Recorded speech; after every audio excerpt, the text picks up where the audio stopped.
University మంచి భవిష్యత్తు కోసం తెలుగు విద్యార్థులు ఇష్టపడే యూనివర్సిటీ. కాల్ 9059052378 9059052379. ఓ 25 సంవత్సరాల సుదీర్ఘ చరిత్ర ఉన్న ఓ ప్రోగ్రాం బాలు గారి మానసపుత్రిక. ఇలాంటి ఓ ప్రోగ్రాం మీద గత 2 రోజులుగా అలిగేషన్స్ వస్తున్నాయి. సింగర్ ప్రవిస్త ఆ అమ్మాయి ఈ ప్రోగ్రాంలో తనకు అవమానాలు ఎదురైనని, తనని తొక్కేశారని, కావాలనే తనని ఎలిమినేట్ చేశారని జడ్జిల పైన, ముఖ్యంగా సునీత గారు, కీరవాణి గారు, చంద్రబోస్ గారు, వీరందరి మీద అలిగేషన్ చేసింది. వీరితో పాటు ఆ ప్రోగ్రాం యొక్క కంపెనీ ఏదైతే ఆ ప్రోగ్రాం నిర్వహిస్తుంటుందో జ్ఞాపిక ఎంటర్టైన్మెంట్స్, వాళ్ళ మీద కూడా అలిగేషన్ చేసింది. అసలు ఈ మొత్తం వ్యవహారంలో ఏం జరుగుతుంది? ఈ నేపథ్యంలోనే సునీత గారు కూడా ఈ విషయం మీద స్పందించారు. అలాగే ఆ కంపెనీ యజమాని అయినటువంటి ప్రవీణ గారు కూడా స్పందించారు. అసలు ఈ మొత్తం వ్యవహారంలో ఏం జరుగుతుంది? అక్కడ ఏమన్నా మనకు తెలియని అంశాలు ఉన్నాయా? ఇలాంటి అన్ని విషయాలను శేఖర్ భాషను అడిగి తెలుసుకుందాం. హాయ్ శేఖర్ గారు. హాయ్ అండి. సార్, ఇప్పుడు పాడుతా తీగ అనగానే మనందరికీ బాలు గారు గుర్తొస్తారు. ఆయన ఆ ప్రోగ్రాం బతికున్నంత కాలం ఆ ప్రోగ్రాంని తన మానసపుత్రికలాగే ట్రీట్ చేశారు. బట్ ఇప్పుడు చూస్తే గత 2 రోజులుగా ఆ ప్రోగ్రాం మీద రకరకాల వార్తలు, రకరకాల అలిగేషన్లు వస్తున్నాయి. అంటే చూస్తుంటే కాస్త బాధగా ఉంది. బట్ అక్కడ నిజాలు ఏంటి అనేది మనకు తెలియదు. మీకున్న ఇన్ఫర్మేషన్ ఏంటి సార్? ఈ ప్రవస్తి అనే అమ్మాయి నాకు ఒక చిన్న సంబంధం ఉంది. అవునా? చిన్నపిల్లగా ఉన్నప్పుడు అప్పుడే ఆవిడ సినిమాలో పాటలు పాడారు. అంటే ముఖపరిచయం లేకపోవచ్చు కానీ ఒక సినిమా ద్వారా మా ఇద్దరికి కనెక్షన్. ఎలా అంటే సంగీతం గారు తీసిన వెల్కమ్ ఒబామా అని ఒక సినిమా వచ్చింది. దాంట్లో నేను ఒక పాత్ర పోషించాను. దాంట్లో ఒక బొడ్డోడి క్యారెక్టర్ ఉంటుంది. యాక్చువల్గా అది ఎంత సరగసీకి సంబంధించిన సినిమా. సో ఆ బొడ్డోడుని సరగేట్ చేస్తే పడతాడు. ఇక వాడికి సంబంధించిన వాయిస్ కానీ వాడు పాడే ఆ పాటని ఈ ప్రవస్థితో పాడించారు. ఓకే. సో అలా మా ఇద్దరికి ఒక కామన్ ఫ్యాక్టర్ ఏంటంటే వెల్కమ్ ఒబామా. సో ఆ పాటల రికార్డింగ్ అవన్నీ ఉన్నప్పుడు కూడా నేను కొంచెం ఆ స్టూడియోస్ దగ్గరికి వెళ్ళడం అని. బట్ అంత ఆవిడ చెప్పినట్టు, సునీత గారు చెప్పినట్టు అందరూ కూడా నాకు తెలిసిన చాలామంది సింగర్స్తోనే మాట్లాడా ఇది జరిగిన తర్వాత. చిన్న పిల్లకి ఏం తెలియదు, ఏం మాట్లాడుతుందో తెలియదు, ఇట్లా చేసి ఎందుకు కెరీర్ నాశనం చేసుకుంటుంది, ఎవరు అట్లా అనుకోరు. ఇప్పుడు నీ గెలుపుకి ఓటమికి నువ్వు ఓడిపోయినంత మాత్రాన వాడి వల్ల వీడి వల్ల అనుకోవడం కూడా కరెక్ట్ కాదు.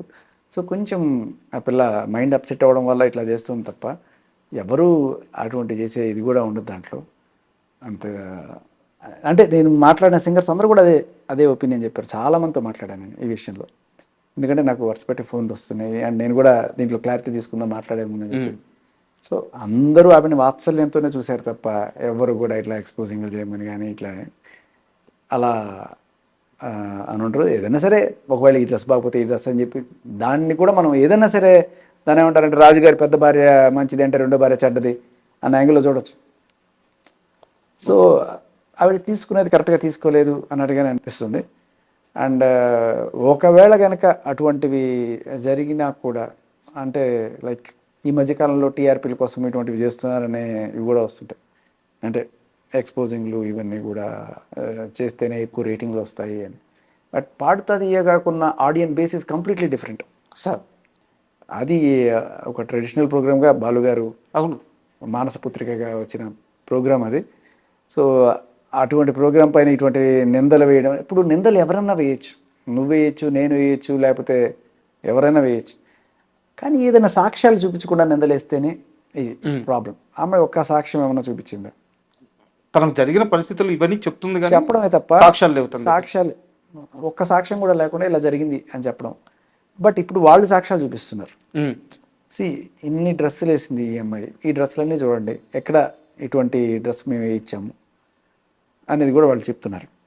అంతేకాకుండా ఇప్పుడు సునీత గారు కూడా క్లారిఫై చెప్పడం జరిగింది. చాలామంది అదే చెప్పారు, చిన్న పిల్ల అమ్మాయికి ఎందుకు ఏదన్నా ఒకసారి ఓడిపోతే ఓటమిని తీసుకోవడం నేర్చుకోవాలి, ఎస్పెషల్లీ యూత్. ఇవాళ రేపట్లో ఓటమి నీకు అదేదో పిల్ల జమీందారులో ఒక డైలాగ్ ఉంటుంది, గెలుపుదేముందిరా నిన్ను ప్రపంచానికి పరిచయం చేస్తుంది, ఓడిపోతే ప్రపంచం ఏంటో నీకు పరిచయం అవుతుంది. అలా ఓటమిని తీసుకోవడానికి ఆ ధైర్యం కావాలి. చాలామంది కొంత కుళ్ళిపోతూ వాళ్ళు ఉంటారు, తట్టుకోలేరు, ఊరుకుమోతాను, ఇవన్నీ కూడా ఉంటాయి. లేదు నేను ఓడిపోయింటే వాళ్ళు రాజకీయాలు చేశారు, వీళ్ళు రాజకీయాలు చేశారు. నేను చెప్తున్నాను కదా, నీకు టాలెంట్ ఉంటే ఎప్పుడు ఆపలేడు నేను. ఇది నిజం.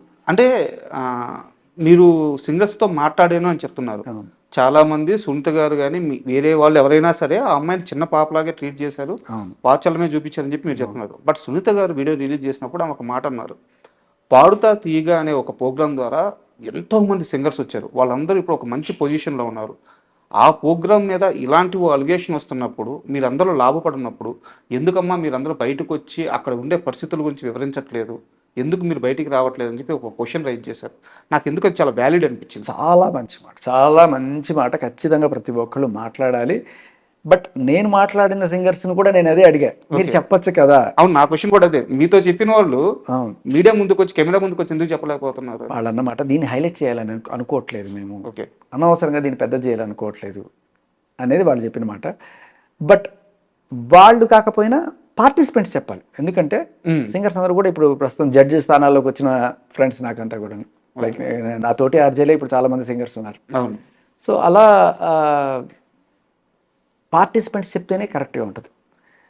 అండ్ అంటే ఇప్పుడు పార్టిసిపేషన్ చేయాలంటే మంచిగా మాట్లాడితే మాకు పార్టిసిపేషన్ ఇస్తారు కాబట్టి మనం మంచిగా మాట్లాడదాము అనే కోణం కూడా వస్తుంది. ఇప్పుడు నేను పోటీ పడి నేను మంచిగా చెప్తాను, నేను ఎంత మంచిగా చెప్తే నాకు రేపు ఫ్యూచర్లో ఛాన్స్ ఇస్తారు అనే కోణం కూడా వస్తుంది.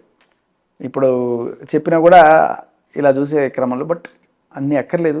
బట్ ఆవిడ చేస్తున్న ఎలిగేషన్కి సంబంధించిన ఒక్క వీడియో, అంటే ఒక ప్రూఫ్, డ్రెస్ తప్పుగా వేసుకోమని అన్నారు ఎక్కడ, ఇదిగో పర్టికులర్ పలానా ఎపిసోడ్లో పలానా టైంలో ఇది చూడండి, ఈ టైంలో జరిగింది. అండ్ తాజాగా జ్ఞాపక వాళ్ళు కూడా ఒక వీడియో రిలీజ్ చేశారు. అందులో ప్రవీణ గారు ఎవరైతే ప్రవస్తి వేసుకున్న డ్రెస్సులు అయితే ఆ అన్ని ఎపిసోడ్లో అమ్మాయి వేసుకున్న డ్రెస్సులన్నీ కూడా క్లియర్గా చూపించారు. ఎక్కడా కూడా అలాంటి పరిస్థితి అయితే లేదు. అయితే ఇక్కడ నాకు ఇంకో క్వశ్చన్ సార్, అంటే అలిగేషన్ చేసింది 19 ఏళ్ళ ఒక చిన్న అమ్మాయి. సో తన దగ్గర సాక్ష్యాలు లేవు కదా అని చెప్పేసి మనం అంటే ఒక స్టాండ్ తీసుకొని మాట్లాడలేము. బట్ నిజంగా వీళ్ళందరూ కూడా ఎవరైతే జడ్జిలు ఉన్నారో వాళ్ళ కెరీర్లో వాళ్ళు హైయెస్ట్ పీక్స్ చూసిన వాళ్ళంతా, ఒక చంద్రబోస్ గారు కానీ, ఒక కీరవాణి గారు కానీ, ఒక సునీత గారు కానీ, ఆయా స్థానాల్లో లెజెండరీస్గా ఉన్నారు వాళ్ళందరికీ నిజంగా ఏం అవసరం ఉంటుంది సార్ ఈ అమ్మాయి మీద ఒక గ్రిడ్జ్ పెట్టుకోవడానికి, ఈ అమ్మాయిని కోపంగా చూడడానికి?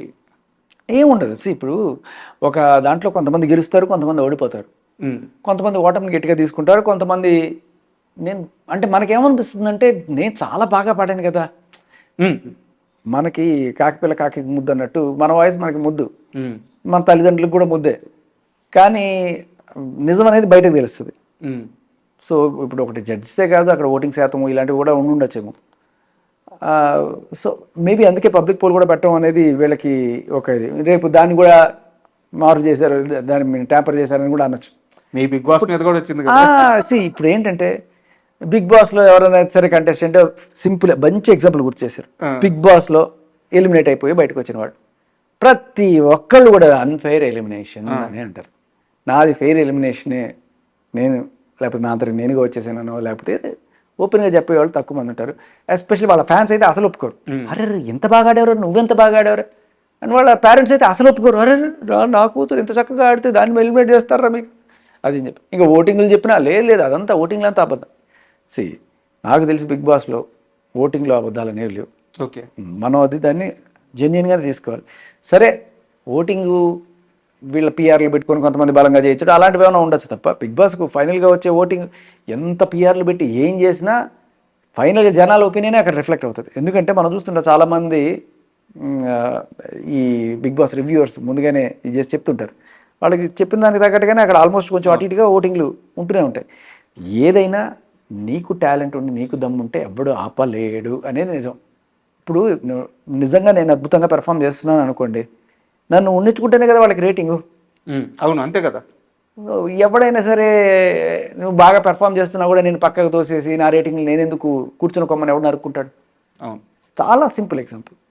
కొంచెం ఇంచుమించుగా ఇటు ఇటు ఉన్నప్పుడు మేబీ అక్కడ ఏదన్నా సరే ఇద్దరు ఈక్వల్గా ఉన్నారు, అప్పుడు ఏదైనా పార్షియాలిటీ చూపించవచ్చు. బట్ బాగా గట్టిగా డిఫరెన్స్ ఉందనుకోండి, నేను అనేది అదే ఇలా చిన్న మైనర్ వెంట్రుక వాసుతో ఉన్నప్పుడు ఏదన్నా వాళ్ళు ఏదైనా చూపించవచ్చు. బట్ అప్పుడు మనం ఏం చేయాలి, ఆ వెంట్రుక వాసి డిఫరెన్స్ని ఇంత రేంజ్లోకి తీసుకెళ్ళాలి. ఆ రేంజ్లో క్లియర్ కట్ విన్నర్ నేను అనే రేంజ్లో నువ్వు టాలెంట్ చూపించగలిగిన రోజున ఎప్పుడు నేను ఆపలేడు. అండ్ ప్రవస్తి చేసిన చాలా ఆరోపణలో ఒక సీరియస్ అలిగేషన్ వచ్చేసి ఎవరైతే సింగర్స్ పెళ్లి ఫంక్షన్స్లో పాటలు పాడుతుంటారో వాళ్ళు నా దృష్టిలో అసలు సింగర్సే కాదు, వాళ్ళు సంగీతాన్ని అవమానిస్తున్నట్టే అని చెప్పి కీరవాణి గారు మాట్లాడారు. ఆయన నా వైపు చూస్తేనే ఈ మాటలు మాట్లాడారు. ఎందుకంటే నేను పెళ్ళిళ్ళలో పాటలు పాడతానని చెప్పి ఇదివరకే ఆయనకు తెలుసు, నన్నే టార్గెట్ చేసి మాట్లాడారు అని చెప్పి ప్రవస్తి కామెంట్స్ చేస్తుంది. బట్ ఇక్కడ మొత్తం ఇప్పుడు ఇండియాలో కల్లా టాప్ మ్యూజిక్ డైరెక్టర్ అనిరుద్ధ్ కూడా పెళ్లి ఫంక్షన్లో పాటలు పాడుతున్నారు, షోలు చేస్తున్నారు. అంటే అమ్మాయి మీకు ఎలా అర్థమవుతుంది? అమ్మాయి అంటే ఆ మాట ఆయన ఆన్ రికార్డ్ అన్నారా?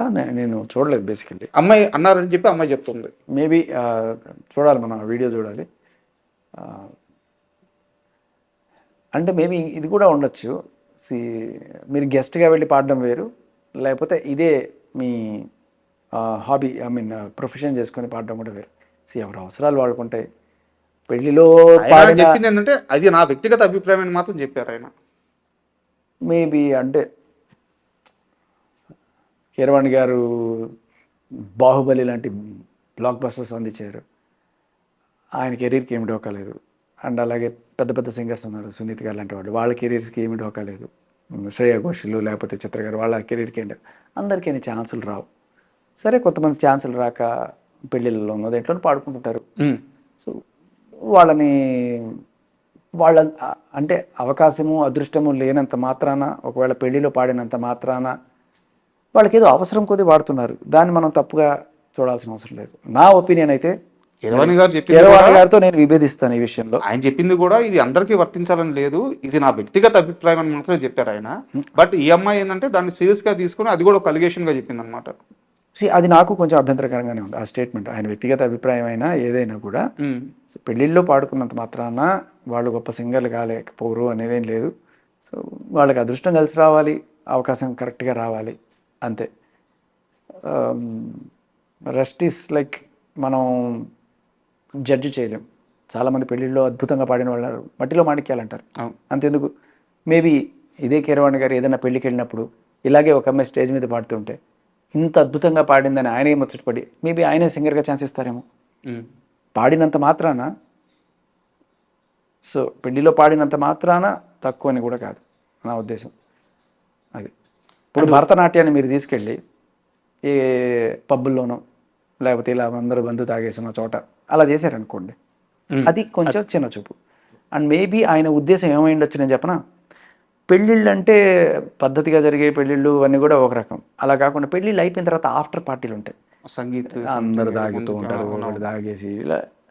బేసికలీ ఇది సరస్వతి, దీన్ని గౌరవించాల్సిన స్టేజ్లో మనం పెట్టాలి తప్ప దీన్ని మనం కొంచెం తక్కువ స్టేజ్లో పెట్టకూడదు అనే ఉద్దేశంతో కూడా మేబీ ఆయన అనుండొచ్చేమో. పెళ్ళిలో పాడితే తప్పలేదు, బట్ ఆఫ్టర్ పార్టీలో లేకపోతే ఇట్లా అందరూ తాగుబోతులు ఇట్లా చేసినప్పుడు అది కూడా దానికి తగ్గ పాటలు వేరే ఉంటాయి. ఏ త్యాగరాయ కృతులు అలాంటివి పాడితే కొంచెం అవమానకరంగానే ఉంటుంది.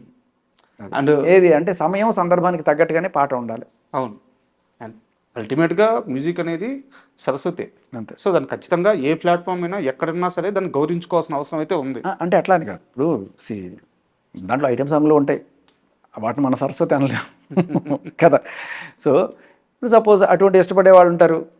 ఇప్పుడు గీతామాధురి గారు ఉన్నారు, ఆవిడ కత్తికి రెండు పక్కల పదం ఉంటుంది, చక్కటి కీర్తనలు పాడతారు, అట్ ద సేమ్ టైం చెంకా చెంకేరి అని చెప్పి కూడా పాడతారు. సో అది సందర్భానికి తగ్గట్టుగా, ఆ ఫారంకి తగ్గట్టుగా మనం పాడితే పర్లేదు.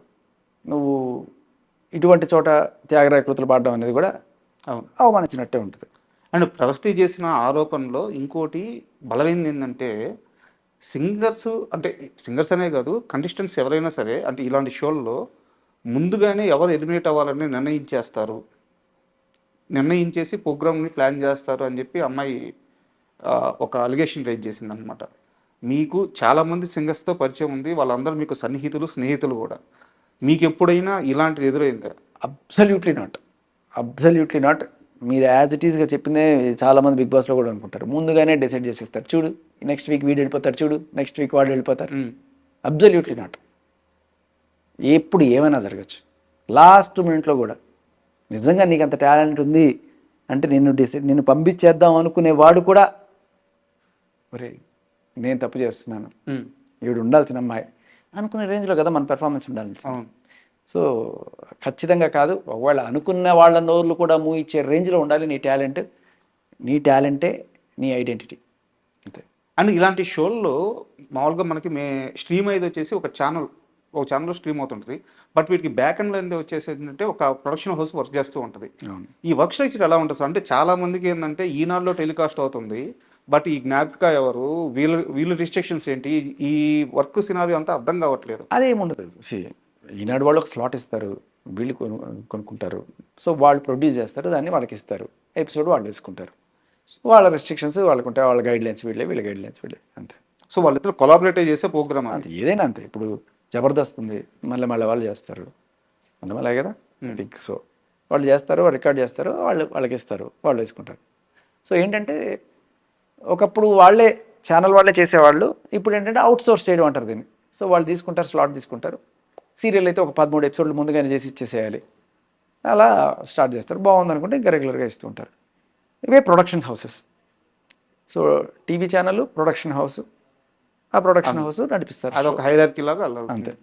అండ్ శేఖర్ భాష అంటే మగజాతి ఆణిముత్యం, మగవాళ్ళ మనోభావాలు కాపాడడానికి వచ్చిన వ్యక్తి కాబట్టి ఒక అమ్మాయి అలిగేషన్స్ని పెద్ద సీరియస్గా తీసుకోకుండా, పట్టించుకోకుండా ప్రవస్తి సైడ్ స్టాండ్ తీసుకోవట్లేదు అనుకోవచ్చు. అలా ఏం లేదు. ఇప్పుడు ఆవిడ చేసిన ఎలిగేషన్స్లో డ్రెస్సులు అలా వేసుకోమన్నారు, ఇలా వేసుకోమన్నారు అనే దాన్ని కూడా నేను పెద్దగా తీసుకోను. ఎందుకంటే చూసిన ఎపిసోడ్స్లో ఎక్కడ కూడా నాకు ఎక్కడ వల్గారిటీ కానీ ఆ ఎక్స్పోజింగ్ కానీ ఏమనిపించలేదు.